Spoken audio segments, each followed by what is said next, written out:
হয়েছে বাংলাদেশের মাটিতে আরেকবার কারবালা কইরা দেখাবো। অন্যায় যে করবে সেই অন্যায় হাত ভেঙে ফেলা হবে।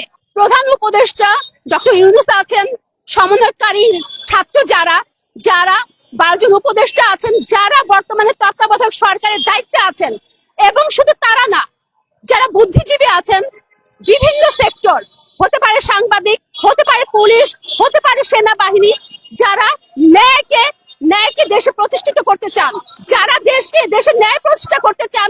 বারবার অন্যায় হচ্ছে, তারা অন্যায় দেখে কেন নীরব? আমি মাদ্রাসা বুঝি না, আমি মসজিদ বুঝি না, আমি সনাতনী বুঝি না, আমি মুসলিম বুঝি না, আমি বুঝি ন্যায়। অন্যায় যে করবে সেই অন্যায় হাত ভেঙে ফেলা হবে। আমি কোনো পক্ষপাতিত্বে যাব না। তুমি নিরপেক্ষ হতে পারো, তাহলে তুমি আমার দেশে থাকবা। যদি নিরপেক্ষ হতে না পারো, দেশ ছেড়ে চলে যাও। এটা আউলিয়া উলিয়ার দেশ। এখানে সনাতনীরা থাকবে, আউলিয়া উলিয়ারা থাকবে, সবাই থাকবে। তোমার পছন্দ না হলে তুমি দেশ ছেড়ে চলে যাও। তোমার মতো বেয়াদবের এই দেশের দরকার নাই। আমরা রাজপথে আছি, আমরা রাজপথে থাকবো। এখানে আমাদের পুলিশ ভাইরা আমাদের সাহায্য করবেন, সেনাবাহিনীরা সাহায্য করবেন, আর আমাদের না, এখানে তারা ন্যায়ের পক্ষে দাঁড়াবেন। দেশবাসী প্রত্যেকজনকে বলতে চাই যে আমরা ন্যায়ের পক্ষে দাঁড়াই। যদি কোনো কোথাও সমস্যাও থাকে, সেখানে একটা আইন আছে, শৃঙ্খলা আছে, সেই আইন শৃঙ্খলায় যাই।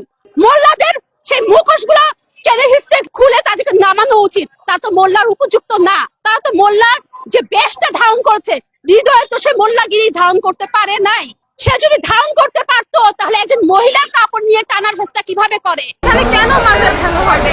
এটা বৈষম্যের দেশ না। আমরা বৈষম্যের বিরুদ্ধে এতদিন আন্দোলন করেছি, তাহলে এখন আবার কেন বৈষম্যের সৃষ্টি হচ্ছে?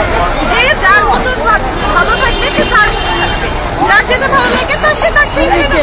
ওরা জঙ্গিবাদের দোষ, ওরা জঙ্গি। যে জঙ্গি 2001 সালে দেশের জায়গায় জায়গায় বোমা হামলা করতে, তাই ওরা জঙ্গি। আমরা শান্তিপ্রিয় মানুষ, আমরা শান্তিকামী মানুষ। তাদের সাথে আমাদের তারা আমাদের সাথে বিরোধ করছে, তাদের সাথে আমাদের বিরোধ নেই। তারা জঙ্গি, জঙ্গিদের কাজে জঙ্গিবাদ করা।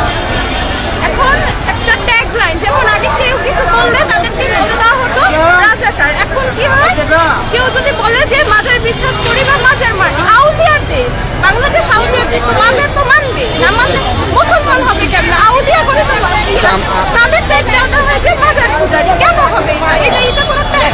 আমরা প্রয়োজন আমাদের জীবন দেব। একবার কারবালা হয়েছে বাংলাদেশের মাটিতে আরেকবার কারবালা কইরা দেখাবো। নিজের জীবন দেব, তারপরে মাজার রক্ষা করবো। কিন্তু আমরা প্রশাসনের দৃষ্টি আকর্ষণ করতেছি। প্রশাসন যদি আমাদেরকে সাপোর্ট না করে, আমরা যদি একবার আইন নিজের হাতে তুলে নেই, আপনাদের ক্ষমতা নেই আমাদেরকে আটকানোর।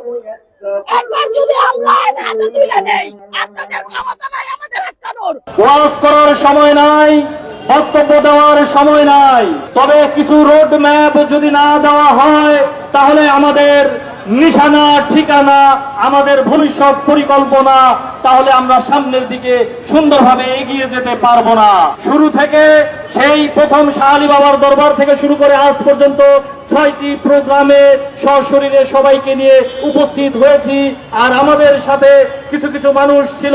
আজকে আপনারা, আপনাদের সাথে আমরা, এবং আমাদের সাথে আপনারা একাকার হয়েছে, জনসমুদ্র তৈরি হয়েছে। এর জন্য শুকরিয়া জ্ঞাপন করছি মুমিনের দরবারে।